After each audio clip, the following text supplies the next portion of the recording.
Okay. At napansin ko rin na base sa statistika, I don't know kung tama itong statistics na to, but this is what our staff was able to compile. In 2013, 2012, there nationwide, all airports, 1,200 cases. In 2013, 2,184 cases. 2014, 1,800 cases. Nationwide, according to the OTS, Official Gazette transcript. Okay? But almost 90% is in NAIA. Karamihan nasa NAIA. Tama ho ba to, Yusek? Yes, Your Honor. So 90% nasa NAIA. Okay. At ganun karami yung bullet-related incidents.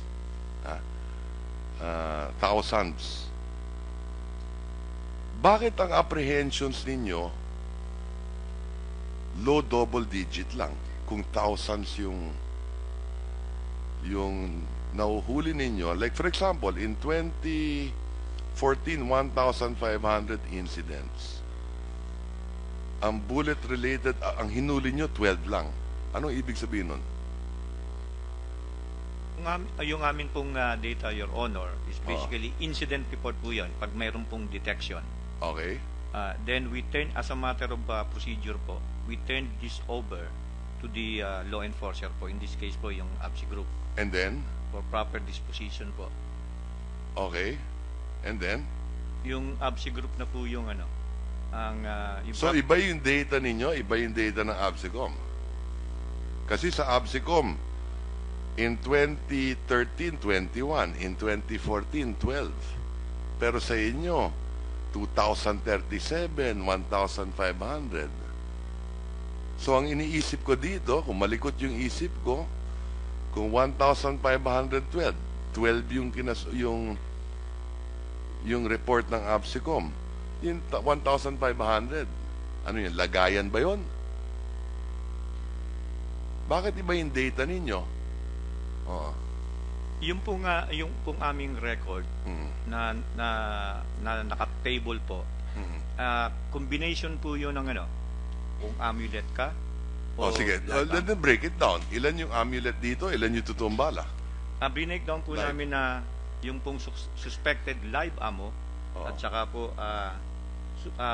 non-live ammo po. Ilan yung non-live ammo? Dito po sa aming records na 2015 kasi binabalikan po namin yung ano yung aming since 2012. Nag-start lang po kami sa 2015 to be able to Sige, okay. So ano yung live ammo mo? ang live ammo po namin dito is 1,403.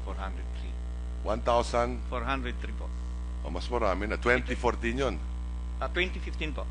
Ilan? 1,000? 403. Live yun, live. Live po yun. Okay? So dapat may 1,400 na kaso. Live eh. Sabi niya wala kayong discretion. Opo, yun yung po ay interception report po namin yun na 1,400. So binigay ninyo yan sa ABSICOM. Opo. Ang ABSICOM ngayon, ifa-file yung kasong yon. Opo. ABSICOM nandito. Meron ba kayong final na 1,400? Live? This year, Your Honor, Yes. no. Ilan yung final ninyo? As of now, 75, Your Honor. So sa 1,475 lang ang na-file. Nagkaayusan ba yun, yung diferensya?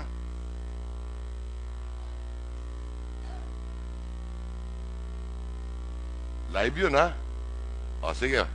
So yun ang maliwanag dyan. Ha? Kala ko wala kayong discretion, bakit iba yung data ninyo?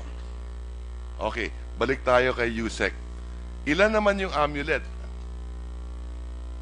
Hindi po nakategorize dito kasi ang category na po niya is non-live ammo po. Ha? Kanina binanggit mo 1,400 yung live. Yung live po yun. Ilan naman yung amulet, hindi live ammo? Dito po sa record namin, lumalabas 453 po. So mas maraming live kaysa sa amulet. Doon po lumalabas doon sa record namin. Kasi po ganito yon. Nagre-report po, every time na meron pong interception o detection, nire-record po yan. Okay. Noong 2013, ilan yung live ammo? Meron na ba kayo? Wala po, pa. mixture pa po. Okay.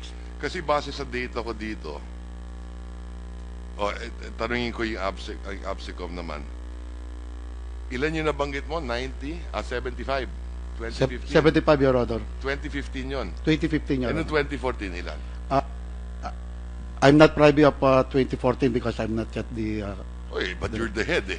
Yes, Your Honor, but we're still... Even collating though, on. regardless kung whether head ka nun o hindi, that should be data in your office. It's so low during that time, Your Honor. It's so low. Yes. That is the point I'm gonna make. Bakit tumalon yan? Halos wala eh.